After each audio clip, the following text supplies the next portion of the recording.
Welcome back to the book club. I'm Michael Knowles, and on this episode, we will be reading Thomas Sowell, probably our most requested author on this entire show. We will be reading Race and Culture, two very controversial topics. But first, in our fast-paced world, it is tough to make reading a priority. Or at least it used to be. But at thinker.org, they summarize the key ideas from new and noteworthy nonfiction, giving you access to an entire library of great books in bite-sized form. You can read or listen to hundreds of titles in a matter of minutes, from old classics like Dale Carnegie's How to Win Friends and Influence People to recent bestsellers like Jordan Peterson's 12 Rules for Life. If you want to challenge your preconceptions, mezzo-mezz, I don't know. If you want to expand your horizons, yeah, maybe, okay. Or if you want to sound smart at cocktail parties, that's something we could all use. Go to thinker.org, that is THINKR.org. No E, no time for that. Start a free trial and put your mind in motion. All right, let's put our minds in motion. We have Race and Culture, A Worldview by Thomas Sowell, joined by the lovely Farah Jimenez, CEO of a nonprofit and chairman of Broaden Liberty. Farah, thank you for coming on. Thank you for having me. So Farah, we have a rule on this show. All the authors have to be dead and gone, except sometimes there are some books that we want to read so badly that we kind of change the rules a little bit. So now we've changed the rules enough that you don't have to be dead, but you do have to be 90. We did Paul Johnson earlier on the show with intellectuals, and now we've included Thomas Sowell. More people have requested Thomas Sowell on this show, probably than any other author. Race and Culture, A Worldview. Highly controversial stuff. So much to get into here. So many opportunities for us both to be canceled and lose our careers. But before we do that, very briefly, can you just give us a quick summary? What is this book about? So what Thomas Sowell is saying in Race and Culture is that it's not racism or prejudice or hereditary environment that impacts what our socioeconomic differences amongst groups, that it's much broader and deeper than that. And that he defines that as culture is what creates the socioeconomic differences. And culture is how you view the world, your mindset, whether or not you embrace education, what work skills and work habits that you have. I think it's an exciting book because he's looking at it from the context of history. He's looking at slavery. He's looking at things that have impacted different racial groups. And then he makes the case that maybe it's not as straightforward that these factors are pushing against individuals and therefore causing them to struggle, but rather it's something innately within their capabilities that they can change and improve upon that can make the difference in their lives. The reality is always so much more interesting than the little ideological one-sentence view, and Sowell certainly gets into those realities, some of which are very uncomfortable. I mean, I think one of the things that Sowell makes it really challenging to individuals to be willing to open themselves up to is the fact that he is saying that you can't blame others. Yeah. And so the circumstance that you find yourself in as a group, and sometimes as an individual, because not every individual within the group is necessarily living by values that make their life more challenging. But you can't necessarily blame others for the situation that you're in, that you have ultimate power and control. And you need to find a way to exercise that power and control in order to succeed. I think it really speaks to much of my family's origin story, my parents being immigrants, being of color, they being able to succeed in life and instilling in me and my sister very clear values that are part of the argument that Thomas Sowell lays out in Race and Culture, which is that it's not necessarily racism and prejudice, heredity, environment, even politics that implicates and creates these socioeconomic divisions among groups.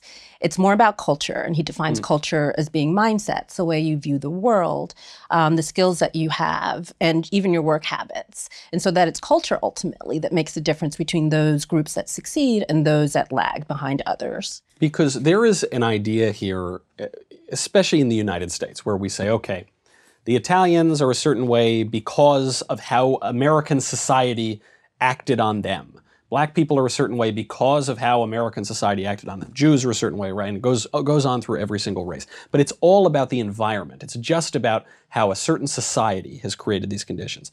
But what Thomas Sowell does here is he says, well, yeah, there's an environmental factor, But there are broader environmental factors that actually people, particularly if they've been transplanted from one place to another, and in the last 200 years we've seen more people move around the world than ever before in human history, you have other environmental factors that might have taken place 500 years ago or 1,000 years ago that shaped a people, and the people don't lose that culture just because they moved from Sicily to America or from Kenya to America or wherever. So he's playing with all of these factors. I think the subtitle here is very important, which is we talk about worldview as though that's just your ideology or that's your perspective.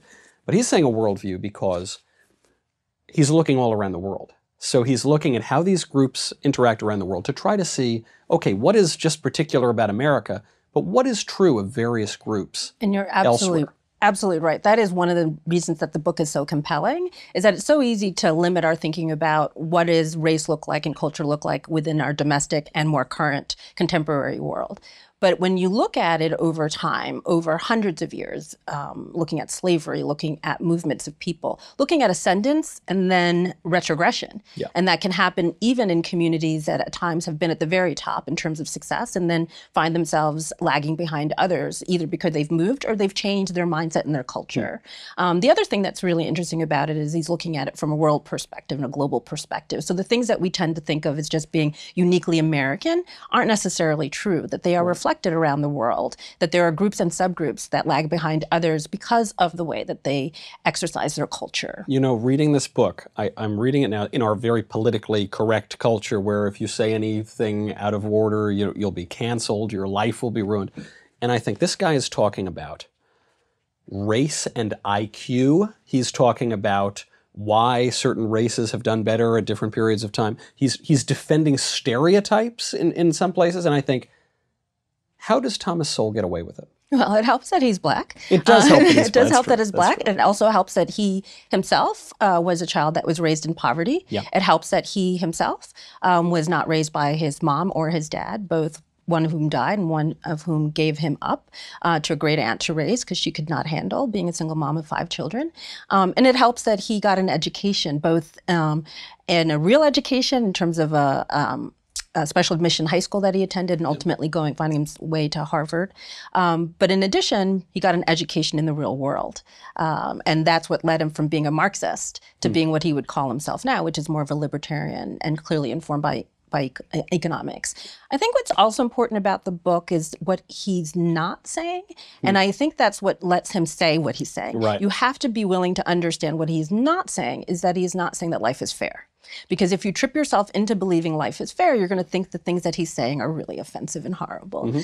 What he's not saying is that what is true for an entire group is necessarily true for every individual in that group. That certain groups lag behind because of their culture and their mindset doesn't mean that there aren't individuals within that group that have quality values, that have values of that have a different way of looking at the world and therefore have potential. And he's also not saying that we are purely economic actors, because you can look at it and say, oh gosh, people aren't that focused on economics as to making their decisions. No, that's true. People are not. But it doesn't mean that economics still doesn't play a role in the way that we behave. That is such a key point, because when you see something like race and culture, you think, okay, Thomas Sowell, I mean, he's this brilliant writer. As you say, he came from absolute nothing and, he became one of the great thinkers of the last 50 years or so. But he's an economist. Why is an economist writing about race and culture? And it's interesting because he has this economic perspective, but he can also then see what is not an economic question. And I love on this fairness point, he writes it very clearly, right in the middle of the book. He says, economics is a study of cause and effect, not intentions and hope. He's being very blunt here. He's saying, look, I don't think this is fair all the time. Actually, just before that, he quotes W.E.B. Du Bois, who is a sort of left-wing civil rights leader. He was a socialist. Du Bois writes in 1899, and this is Sowell repeating it, the individual black workman is rated not by his own efficiency, but by the efficiency of a whole group of black fellow workmen, which may often be low. So some few would be promoted, some few would get new places, but this is if racial prejudices were to be dispensed with overnight. Some few would be promoted and everything, but the mass would remain as they are until a younger generation began to try harder, until the idle and discouraged were stimulated, and the whole race lost the omnipresent excuse for failure, prejudice. Whoa, that is tough love from both Du Bois and from Sowell. But it's also hope in that there's a recognition, because also Thomas Sowell would argue that characteristics of culture are not immutable, that they can change to the positive and they can change to the negative over time, as we've seen. Because around the time that W. Du Bois may have been writing this, there was a time where there was an ascendance in the African-American community, where individuals owned businesses, where there was a lot of quality education happening. Individuals were attending universities. My alma mater, University of Pennsylvania Law School, graduated one of the first African-American women from law school around that time. So this was happening, and there was this culture of, I'm going to succeed because it's important for me, but it's also important for my community to see this being emulated. Now, I think what's happened is that there is a culture that one would argue is not necessarily supporting people who want to strive, because we view that as being in conflict. You're adopting, as when I was growing up, people would say you're trying to be white. And what does that mean necessarily, right? It means that you're embracing a set of cultures and values that don't seem to be reflective of the community that you're supposed to be ascribed to. That's right. There can be a social pressure not to succeed. And you know, one thing he takes great issue with is the idea of the legacy of slavery as being the reason for all sorts of pathologies among the American black community. And he says there are two sides to this. One is that this idea is kind of misused, not only by people trying to blame America and blame everybody, but also by people who are, I don't know, it's a white supremacist or something like that, who are anti-black racists. And both of them are wrong, because what he points out is actually at the late 19th and early 20th century, black labor participation was higher than whites. Rates of marriage at certain points were higher than among whites. Then it all flips, and by the end of the 20th century, you see these crazy statistics where 3/4 of black children are born out of wedlock. And you know, partisans, ideologues on both sides want to blame these sort of either biological factors or whatever, or the legacy of slavery. And he's saying, no, it's a little simpler than that, guys. You know, there's culture, and culture can change. And you can't go around blaming everybody for this. You should take discrete actions to fix it. I don't know if it's simpler. It's interesting because the way I look at it is actually harder. And the reason it's harder is because it requires an individual to act and to have the knowledge enough to act. It's harder than blaming the system. You're right. And blaming somebody else in the groups or the environment that you grew up in. It is much harder to recognize at that moment that maybe I didn't make the best choice, or maybe the choices that I made put me in a situation where my life's going to be harder. And one of the moments that was most spectacular for me was recognizing when I was working with women and children experiencing homelessness, how many of them did not recognize that they were making a choice by having more than one child out of wedlock. For them, it was life acting upon them, that they were controlled by their environment. And when those moments arose in them, when they recognized they could actually make a choice that was different, that they didn't have to have the fourth or the fifth, and in some cases, seventh baby out of wedlock, they would have that moment they realized, oh, that is a choice. And if I choose differently, I can actually position myself differently so that I can have success in my life. Those were the moments, and I'm not a crier where I would cry, because you would recognize that awareness was going to make the difference in their life. They could respond, not react. They could do things of intention that would change their lives. And they weren't waiting for the entire system around them to change. They knew that they could have the power to make that difference themselves. But it's hard to get people to go there because it feels judgmental. It feels judgmental to express that to someone when they've already made enough bad choices that maybe it's going to be harder for them to turn things around. It feels judgmental to tell that to someone for whom that may be part of the culture, right? They grew up in generations of single motherhood. And so how do you communicate that without judgment? But you say, these are choices, these are values, this is a mindset you can have that really does position you for success. And we see it all the time. We see it in the Thomas Sowell. As an individual. We see it in the Condoleezza Rices of the world, right? That they come from these experiences and they were taught and given the mindset that made it possible for them to make different choices that set them up for success. And in some of his analysis, which you might say is a little cold, or it's certainly not sentimental, it would seem that he's suggesting that actually by just looking at the facts and not sort of bemoaning the unfairness of the world, that is more compassionate to people. I mean, he gives the example of Italians and Irish fighting on the railroad lines. And I think I had ancestors on both sides of that particular battle fighting while they were building the railroads. And you'd have, especially in the early wave of mass immigration to the U.S. in the early 20th century, late 19th century, you would have these groups of people that didn't work very well together. And so then you'd have a situation where employers would say, well, we're not going to hire the Irish. Irish need not apply.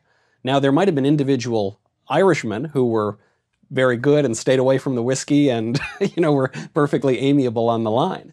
But there was an economic cost to even trying to sift through to find the right one, and there wouldn't be ethnic antagonisms on the line. And Sowell basically says, look, that's just an economic fact, and it might be difficult for some period of time before these groups assimilate.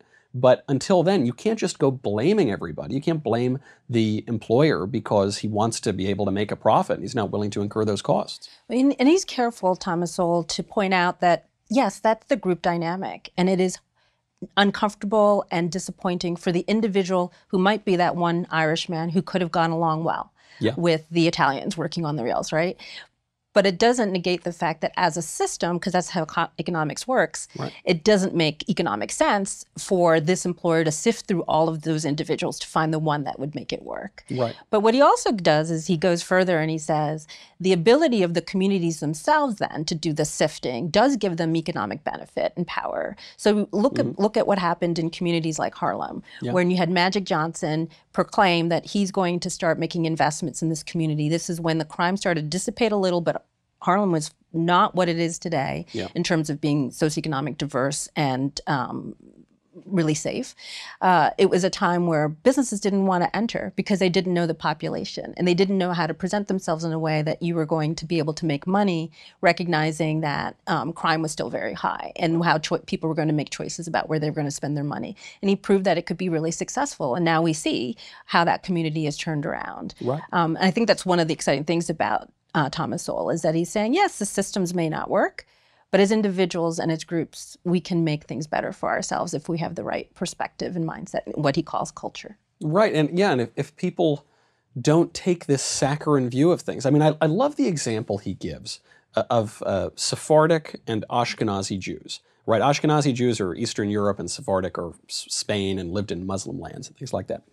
And he said, okay, to what degree can we attribute the success of these groups to genetics and to what degree to culture? And what he pointed out was, in various circumstances at different times in history, the Ashkenazi Jews did better than the Sephardic Jews, and then at other times, the Sephardic Jews did better than the Ashkenazi Jews.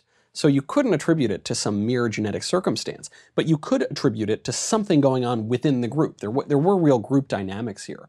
And it seems to me that right now, if we even mention the idea that some group dynamic could be legitimate, that there could be group behaviors that are obviously not typical, that are not the case for every individual, but are typical over a general population, you will be thrown out of society. And Thomas Sowell goes so far that he essentially says, stereotypes come from somewhere, and we have to understand them if we want to understand these people and perhaps even change behavior. Yeah, and I think the reason people reject it is because we think of stereotypes only when they're negative. There are some positive stereotypes. My own family would tell us that when they came to the United States, that people were embracing their immigration because my family's from Cuba. And so the stereotype of the Cuban was hardworking, diligent, highly educated. Didn't matter that they were Black. Didn't manage that they were non-English speakers, and this was in the 1960s. Right. So the fact that they could come to the United States and people could ignore all the surface issues, but recognized the values that they bring with them are such that we want to hire them. So my father, without a degree, was able to work as an engineer because he wasn't able to complete his education. My mom was able to open up a medical practice. All of that reflects that even stereotypes can be positive in nature. Huh. You know, you're completely, like Thomas Sowell does, you're completely smashing all of the narrative that we've been told, from, I don't know, the 1619 Project or from other left-wing cultural institutions. But that is a pervasive narrative. I mean, we are now told that the country is viciously wicked, racist, bigoted, right down to its rotten core. It wasn't founded in 1776, it was founded in 1619. It wasn't founded in 1620 when the Mayflower landed, 1619 when the slaves hit our shores. And your family's experience does make me think, well, wait a second. If this country is so rotten, why did your family come over? I mean, why do 2 million immigrants a year, by some measures, come over? Is there any way to counter this pervasive anti-American narrative? Is there any way to revise the revision of the history? Well, it's so hard because a lot of it is around language and what and who is able to control how we use language. So I work in nonprofits, and one of the things that we are really successful at doing is deciding what words we want to use to influence funding and to influence the way people make decisions about how to support the populations we support. So often we will say things like individuals are privileged, which means it's out of their control, or did they have an advantage, or did they have an opportunity, right? And so how do we use the words makes people feel that either it was in their control to make the difference in their lives or out of their control. And therefore somebody else needs to act on their behalf to make their life better. And I saw that a lot when I was working in poverty work, is that how often people felt like they were the ones who had to make it possible for someone else to succeed, as if you could instill education in someone else without their wanting to have it. Right. Right. Yeah, I mean, I find it's often the case. You just heard this from the 1619 Project lady. You heard it from Joe Biden. Joe Biden, running for president, he says, if you don't know if you're going to vote for me or not, you ain't black, which must be news to a lot of black people. And the woman, Nicole Hannah-Jones, who runs the 1619 Project, she defended him, and she said there's a difference between being physically black and being politically black. That there is a false consciousness, basically, if you're a black conservative. And people do this to Thomas Sowell, or Candace Owens, or to anybody else, all of the time. There is a bit of an irony here that it's white liberals calling these black conservatives, illegitimate and racist.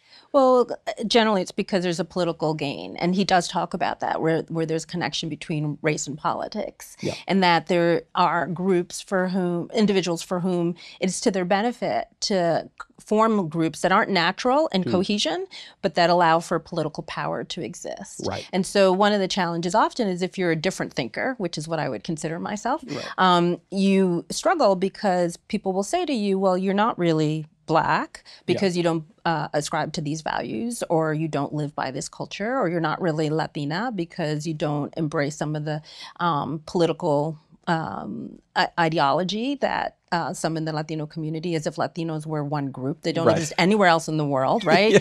There's such diversity within that community. Even there's the term Latino is relatively recent. A lot of people don't identify with it. There's no monolith. There's no monolith in the Asian community. There's vast diversity. But people benefit by being able to put individuals into these groups. And so that's why I think you've got these movements, and that's why a Biden can say that you ain't black to black people, and for people not to be offended, because for them it's one way of getting people to agree that in order to be black, I should sign up and vote alongside and support these particular politicians and their worldview, even if all the economics and all the research shows it's actually not benefiting me. That's right. It's so funny because I've had friends of mine who are white liberals come up and castigate me because I made some comment about, I don't know, history or something. As they'll say it's sexist or racist or whatever, and they'll be offended on behalf of other groups of people. But then my friends who are in the other groups, they like the content. They agree with it, but their opinion doesn't matter because the white liberal will have some offense on behalf of somebody else. And I thought, oh my gosh, how on earth have we gotten to this situation? And Sowell, at that back chapter, it's the final chapter of the book, Race and History, he quotes Edmund Burke, the great conservative philosopher. And Burke says, "In history, a great volume is unrolled for our instruction, drawing the materials of future wisdom from the past errors and infirmities of mankind. It may, in the perversion, serve for a magazine, furnishing offensive and defensive weapons, and supplying the means of keeping alive or reviving dissensions and animosities, and adding fuel to civil fury." And what Sowell adds to that in the first sentence is, history is not destiny. Do you see this sort of propagandization of history that, from one perspective, you can make history read anything you want it to read? I think the thing I take away the most from his book is the fact that culture is not immutable. how we can grow and we can embrace and be receptive to the way, and he talks about that because he talks about it too in terms of culture being about receptivity. Yeah. When you look at it in the world, and that there are cultures that have been able to ascend in part because they've been willing to be receptive to the lessons that come from other groups. In my work, we call that code switching. And so what we teach a lot is that this idea that there are values that exist in your community, we totally get it. Yeah. Totally get it. Yeah. But if you want to ascend to the next socioeconomic level, and it's a hard and harsh reality, you're going to need to adopt the values of that socioeconomic class. And those tend to be different. It doesn't mean that there's lack of value in the way that we were raised. It doesn't mean that the people that make up your community are necessarily wrong. But if you have goals, there's a reason that this group is in this higher socioeconomic class. And what are those reasons? And what can you take away from them? Are you receptive to learn from them?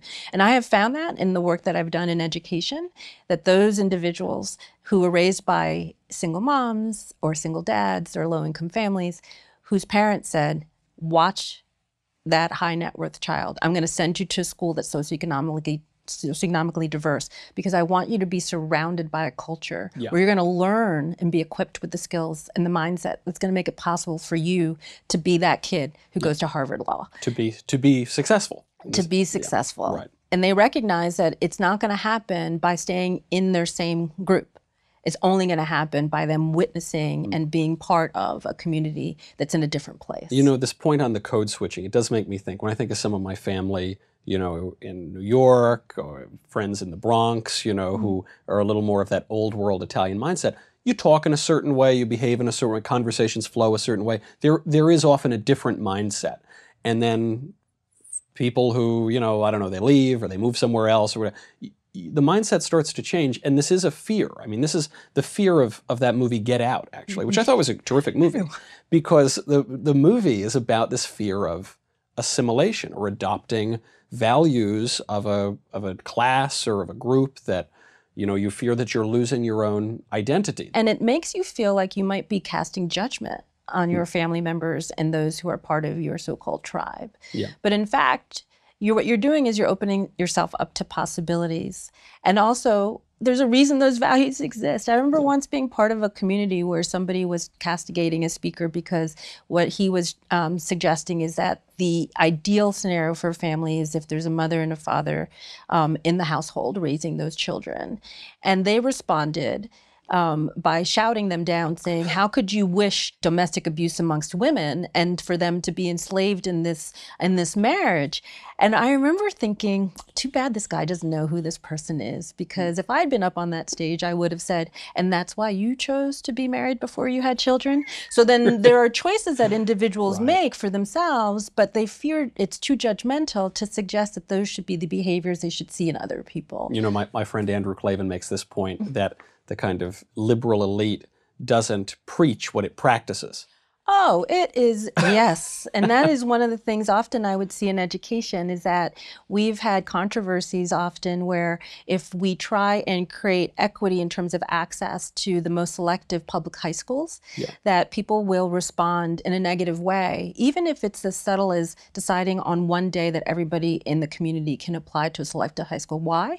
Because it ups the chances that their own children may not have that opportunity. And so what they're trying to fight is the fact that when you create a pathway that makes it really accessible for all, you're making it less likely that you who have the advantage and the knowledge and the relationships might be able to benefit most highly. And that is not race. You're right. That is socioeconomic advantages. And so I think that one of the things that he's saying is that it's really important for people who come from cultures who are of a particular group where their culture is not providing them those kinds of advantages, that they need to embrace them. And I would think one of the things I would challenge, although he is 90, so I don't know how many more books he has in him, but I would be really... Hopefully he's got many books left.